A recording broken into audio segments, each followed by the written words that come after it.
Next is indirect answers to direct questions, the deflection. You see this a lot. What a deflection is I'm not answering your question by answering your question.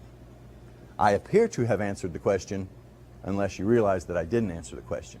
Did you steal my pen? Why would I steal your pen? I have a Mont Blanc pen. They didn't answer the question.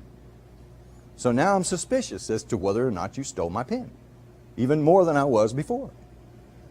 And if they say, I don't have any reason to steal your pen, and they shrug the shoulder or they do something else, then I know that they're lying to me.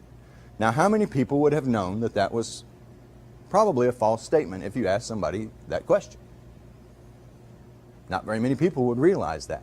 It's a deflection. Anytime someone answers a question without answering the question, you need to be suspicious of the answer. Next, we have qualifying statements. I love qualifying statements, and you hear these all the time. What is a qualifier? A qualifier is much like what you just mentioned about the sociopaths. If you ask me a threatening question, and I say, swear to God, I didn't do that.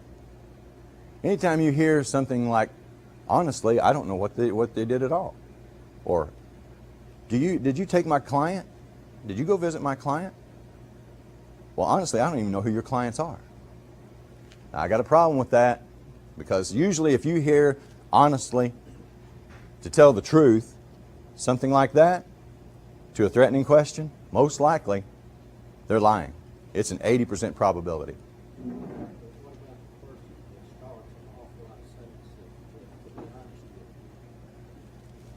You have to, that's where your baselining comes in. If you're asking non-threatening questions and they say to be honest with you, most of the time you can't, well, I mean, you just can't count that as a deception indicator if that's their normal pattern of speech. And that's important. If a person touches their face a lot, or if they do something like that in any situation, then you know you can't use that as a deception indicator. Then we've got the physicals. First one is inconsistent head nods. Now you'll see this a lot of times very subtly. If I ask you a question and you answer no, you have just emblematically told me yes. Now a person may sit there and do this, and what I talked about, the subconscious being faster, you'll see them do this. Because they start to nod, the conscious catches up and say, oh no, we're not supposed to nod yes, and they start shaking their head no. Now this is an emblematic gesture, it's cultural. Emblematic gestures are always cultural. So if you're speaking to an international audience, if you're speaking to the Japanese or the Greek, whatever, you need to know what the cultural emblems are, because they don't necessarily mean the same thing. The one-sided shoulder shrug, I mentioned that a while ago. When you see a full expression of a shoulder shrug, what does it look like? I don't know. I don't know. So when you see a hand shrug, someone asks you a question and you see the hand shrug, it's a part of the I don't know. It shows a lack of confidence. If they shrug one shoulder, one thing that you need to keep in mind is that all genuine gestures are symmetrical, except for the facial expression of contempt. Every other gesture is symmetrical. So a double shoulder shrug means I don't know. But a single-sided shoulder shrug shows a lack of confidence, and they're trying to hide the emotion. It's the emotion leaking out. So they may say, absolutely, I know what I'm talking about. This is the best possible solution for you. You see that one-sided shoulder shrug, and they say, really? And you say, yes, this is absolutely the best product for you. Well, probably not, because I just used a qualifier and I one-sided shoulder shrug. So I've got a 160% probability of a lie. Touching of the face. When you were a child and your mom asked you a question or your dad asked you a question and you answered before you thought, what did you do?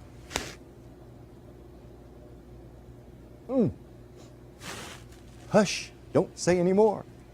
Now as adults, we can't hardly do that when we're talking and we accidentally slip. We don't do that.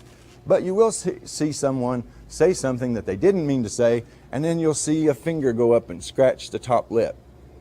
What are we doing? Shh. Touching of the chin, touching of the nose. How many know that the story of Pinocchio is true? If you lie, your nose actually grows. We have erectile tissue in our noses. When you lie, blood flows into your nose and it makes it itch.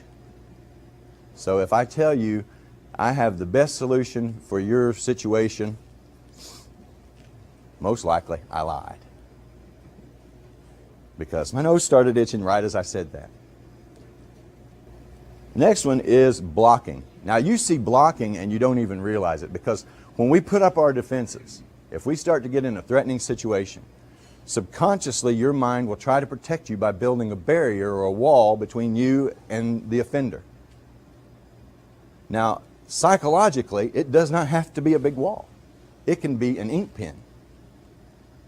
If I'm talking to you and all of a sudden my ink pen comes up,